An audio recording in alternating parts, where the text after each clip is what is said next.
Welcome to Red Zone DFS Week 15 to the 3-gamer banger. Guys, we got Thanksgiving all over again. We got a 10 a.m., a 1:30, and a 5:15 game. I'm ready to just do Thanksgiving all over again. Line up the food, line up the taters, and let's watch some football all day. Taters. I love it. Yeah. Going up to my parents' house tomorrow, be decorating Christmas cookies, games on. It's just going to be, what more could we ask for? The fact that Christmas time is about 1 billion times better than Thanksgiving, it makes it all that much better. Yep, exactly. Got my little man, he's teething, so I got out of another birthday party for my older daughter, so I'll be tuning in for about 2 straight days of football, so I cannot wait. Hell yes. Amen. All right, guys. Well, we got 3 games. Let's rock this thing. This should be a short, quick pod, unless we really get off the rails, which is definitely possible. So it is possible. Let's start with quarterbacks, guys, and we can go through every guy here if we want to, or we can just go like every one of us picks our favorite and state our case. Let's just do that. Let's just pick your favorite and then state your case. Love it, Vinny. Pick your favorite, state your case. All right, I'm going to go off the board here a little bit. I'm not going to start with Mr. Allen. I am going to be playing Mr. Non-convicted felon, Deshaun Watson, on Saturday. I will not be going to the Tyler Huntley play again, but for obvious reasons, 1 boot owed in the queue. But no, I think this is a good spot. I mean, I just like the fact that they've obviously changed their philosophy with Watson. Like, threw 42 times last week. I could see that they just feel that that's their path of winning. And I just like this matchup. Like, I know Baltimore's defense has been playing better, but you have clear pairing options with him. They're at home. I think Cleveland, could kind of take it to Baltimore here. So I like Watson. Had a good fantasy week last week, even though he looked dreadful. As long as he keeps improving, we should see a pretty good game out of him here. Very interesting. Very, very interesting. I'm not going with Deshaun Watson this week. Multiple reasons. One of them being the big elephant in the room. The other one being Baltimore's defense is literally winning them games. It's the Baltimore's defense and Justin Tucker is winning them football games. So Justin Tucker. I don't know. Baltimore's defense just scares me a little bit right now. They're getting hot. Their linebackers are fucking studs. Their D-line are studs. Their whole front seven. So I think Deshaun Watson is about to be under a lot of pressure. I'd rather save the $300 and go with our boy Kirk Cousins. Ooh, 10 a.m. game. Very good. This is just prime Kirk Cousins territory. Going against a bad Indianapolis Colts team. I can see Cousins getting the most points on the entire slate here, especially with one of those bad weather games on the other side. I'm going to make it pretty easy. I'm with Joey. Kirk Cousins is my guy. He's at home. He's inside. He's playing a team that is absolutely terrible and is fielding players in this case on Saturday, that probably shouldn't be suiting up for an NFL team. And Jeff Saturday is coaching on a Saturday. Don't let that fool you. It's a clown show. Saturday. Double negative? Double negative. Axe it out, cross them off, double negative. I mean, look, I was just in Buffalo for work, and they literally have fucking like big, like those like construction marquee signs all over the place saying lake effect winter storm warning Friday PM through Monday AM. Change travel plans if possible. So they're going to play this game. But it could get really, really spicy. I think it's the night game. It's at 8:15 at night on the East Coast. It's going to be freezing. And I was just talking to Sarah, my wife Sarah, about this. That like, it's like a different kind of cold. I mean, in the mornings here where I live, it's like 10 or 11 sometimes, and it doesn't feel cold because it's so dry. Dude, back there it was like 33, and it felt like way colder than here, dude. So, those little Miami boys, no Jeff Wilson. They have zero running game. Zero. The glass man, Mostert. I mean, I don't know what's going to happen, but yeah. I mean, I will be playing some of Josh Allen, but I'm on board with Joey that Kirk is where I'm going. Yeah. I'm really excited to watch Tua throw the ball in that weather and just see the ball get knocked straight to the ground. on like a drag route. I don't think it's going to be great. One selling point, the reason why I like Watson a little bit more is the ownership is looking just dramatically shifting to Kirk Cousins, and rightfully so, right? Like he's for all the reasons you guys just talked about. But if I can get Watson at 6% with some cheap weapons and throw Jefferson into that stack, like I feel like I can get a lot of that off of Kirk Cousins, right? So, I think a 3-game slate, you got to get a little bit different, right? That's just kind of my how I'm going to approach this one. Yeah, and just to get a little weird, I actually will be playing a little Tyler Huntley. He said that he didn't even have a concussion last week. They just pulled him out for potential.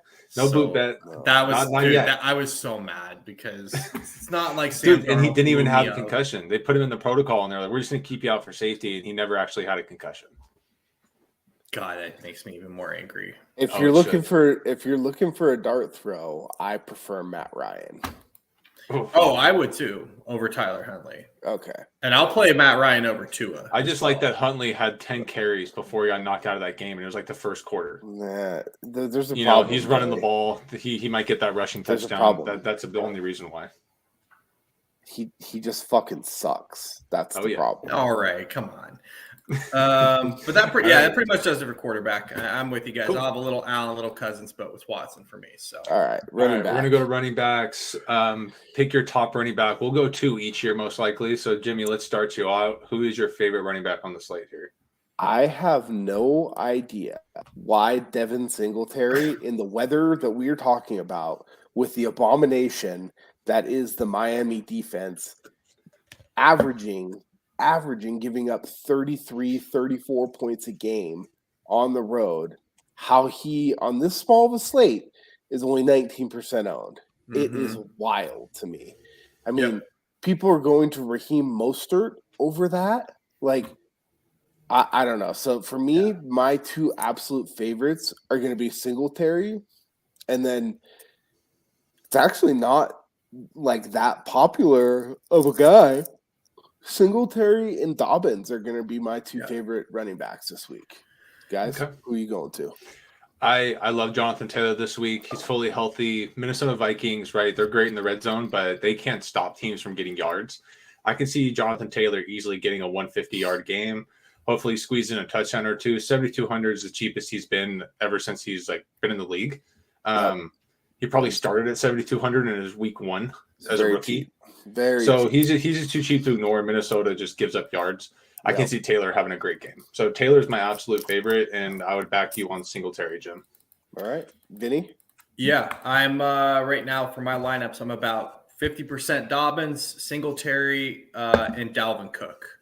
Taylor is going to be the one that I kind of fade off a little bit. I'll still have splashes, but I'm with you. I think it's a good spot, Joe. I'm going to buy into the fact that Indy blows, and at his ownership at 60, 70%, I'm just hoping that, maybe I get a little bit lucky and he 15, 16 points and it doesn't just destroy me. Right. Yeah. So, against his Jonathan Taylor's last 3 opponents have been Dallas, Pittsburgh, and Philly.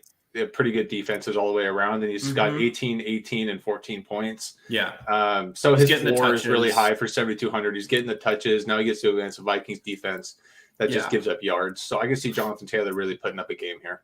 Yep, and I think that's fair. My pivot off is just going to be to Cook for a little bit less ownership, but same kind of theory, there. So, I'm not going to be playing too much Nick Chubb. I know we've been on him, but this team and this offense looks way different with Deshaun Watson in the mix, and I'm just going to play the passing side. So that's just my opinion here. And 0 Miami Dolphins running backs. So, yeah, the Miami is just going to be hard to play. I mean, right? Raheem Mostert at 30% ownership is the easiest fade of my life. 100%. I mean, it's just look, he might have a good game, and if he does, that's fine. If Raheem Mostert beats me in cold, bad weather, then that's what happens. But look, the one thing a really, really arthritic knee can't handle is sub temperatures. Yeah. And Raheem Mostert's knee just might not be working all that well on Saturday. So, I'm fading Mostert. Yeah. Right. I'm with you. Okay. That's it. Let's move on to receivers. Let's do it. We got our obvious guys at the top. I mean, you want to try to get in as many of these Jefferson, Hill, Diggs guys as possible. I mean, I think Tyreek Hill still has himself a decent game, but not, he's not getting 36 points, right? You need 36 points from all these guys at the top to really be able to get 4X. And Tyreek Hill's not doing it this week with Tua throwing him the ball. I really like Diggs this week. Josh Allen's going to pepper him no matter what. Jefferson's going to get his targets in the dome. I mean, Jefferson's got the most everything. He's the best receiver up to this point in his career, and he's just going to keep piling it on. So Jefferson's my number one guy. I'm avoiding Hill and Waddle. But yeah, let's go below Waddle, and let's talk about the more interesting guys here down in the low 6K, 5K range. Well, I'm sure Jim's got a guy he plays every week that he's going to talk about, so I'll let you take that. There you go. Yeah, I mean, I'll just keep playing Amari Cooper and on a 3-game slate, a guy that gets that kind of volume is only going to be 18 to 22% owned. Like, okay, that's fine. I'll take that and just kind of move on, right? Played a little bit more Peoples Jones last week just because of, the Mari hip thing, which ended up working out. I think Watson's, he hasn't played in years, literal years, and he's just kind of getting back into it. I think it's going to be a good spot. To your point, Joey, I think that Baltimore does a really good job bracketing over the top. So I don't think that there's going to be a lot of like deep passing in this game. I think it's going to be a lot of underneath stuff to Cooper or Njoku, whatever kind of flavor you like there. So Amari Cooper might be my highest owned wide receiver. If I'm going up top, I am going to go to Tyreek Hill. Just because in a game like this, they are going to try and get him the ball in short area and then just kind of let him run around with it. Those are the throws that Tua can make in bad weather like this. And, at literally half the ownership of Justin Jefferson, it's worth a gamble on a short slate. Mm-hmm. I just can't wait to see Tyreek Hill rocking like a full hoodie underneath his uniform because he's going to. What's it? Cool Runnings when they come out of the airport for the first time. Yes. Back in. The good thing about Tyreek, though, that's what I'm envisioning. The good thing about Tyreek, unlike the other guys, which I think does matter, is he played in Kansas City the first half of his career. So exactly. He's played in cold weather. Like he's not. Mm-hmm. He knows what he's doing. He knows how to handle it. Like I think Waddle's easier fade. Yeah. But I'm with you guys up top. I like DPJ and Cooper as well.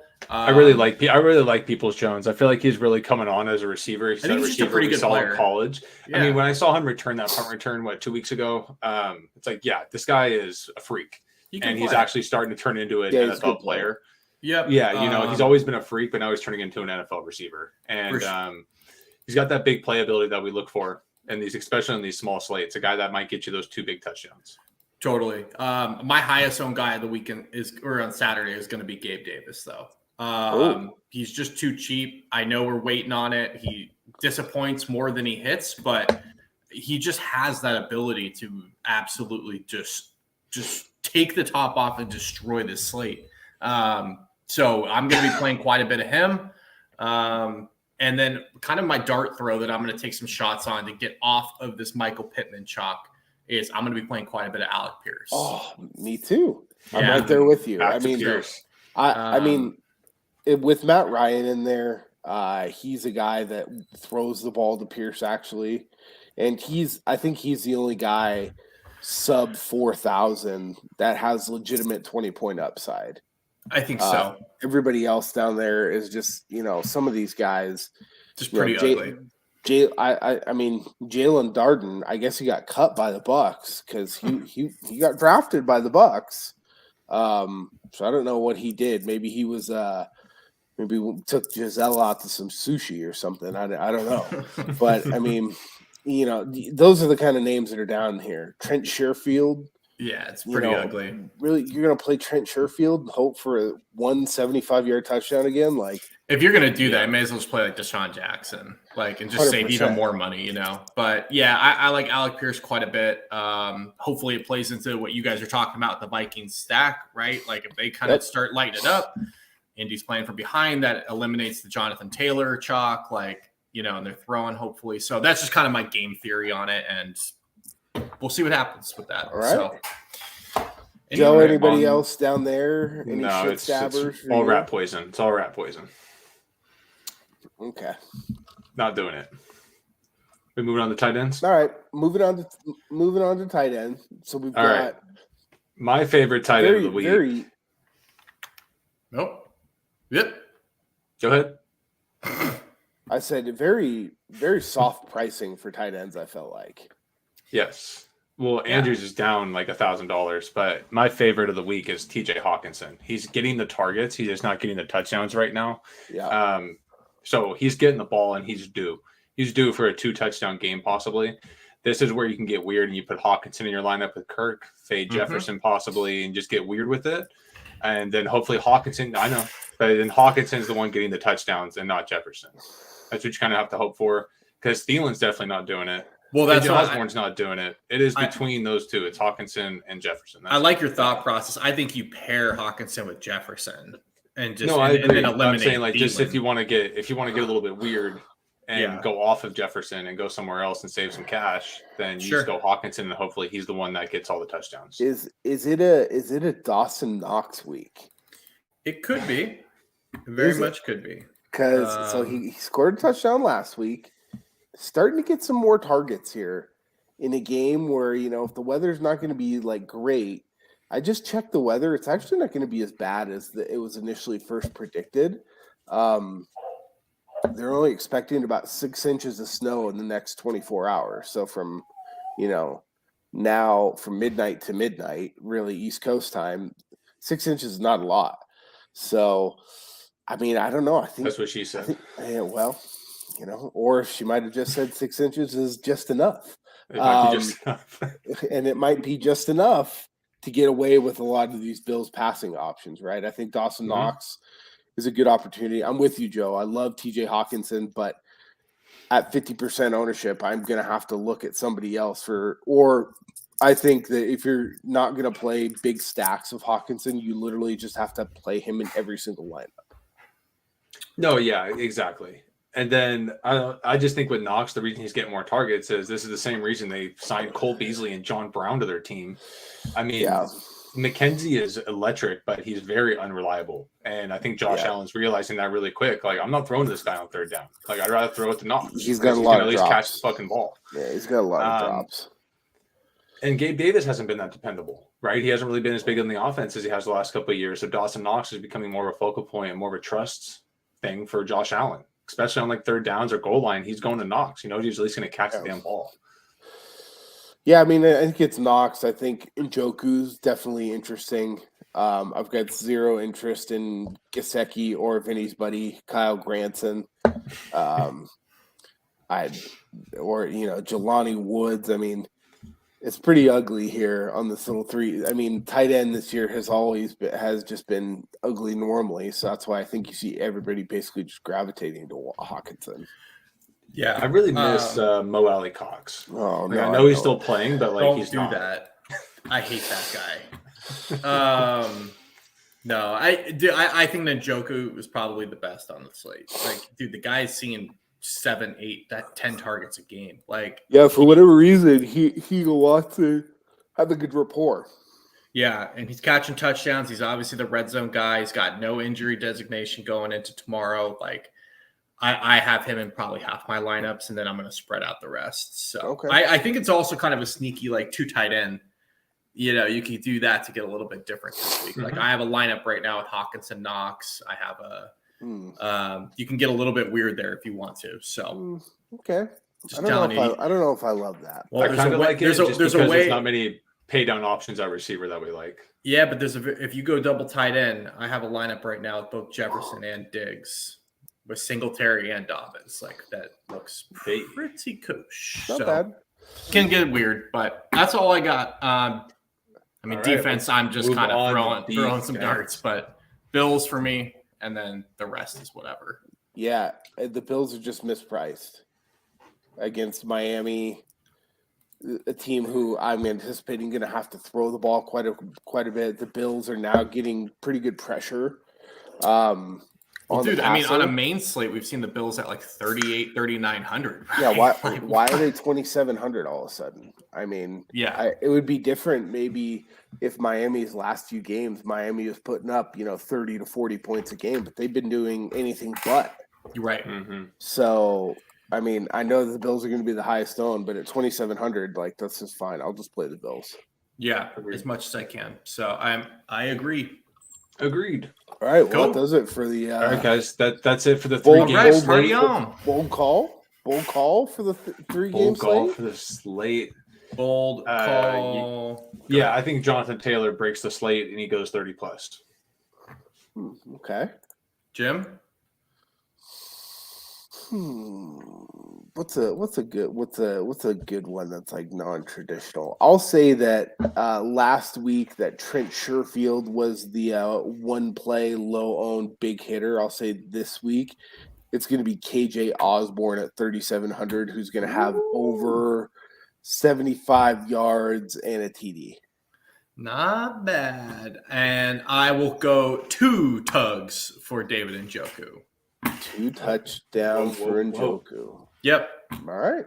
Heard it here. Well, good luck All right. on Saturday, guys. Have fun with Thanksgiving 2.0 and good Thanksgiving luck. 2.0. Make sure you guys send us our results on Twitter. Red Zone DFS, JJ McIntosh, Vinnie Levine 29, DFS Joey Levine, Manscaped Zone 20, Zone 20, And- Zone 20. Holidays are right around the corner. They can do quick, easy shipping. And we will see you in just a few moments on the other stream that's coming live here on the main slate. Main Slate Sunday coming up. Later, guys. Peace.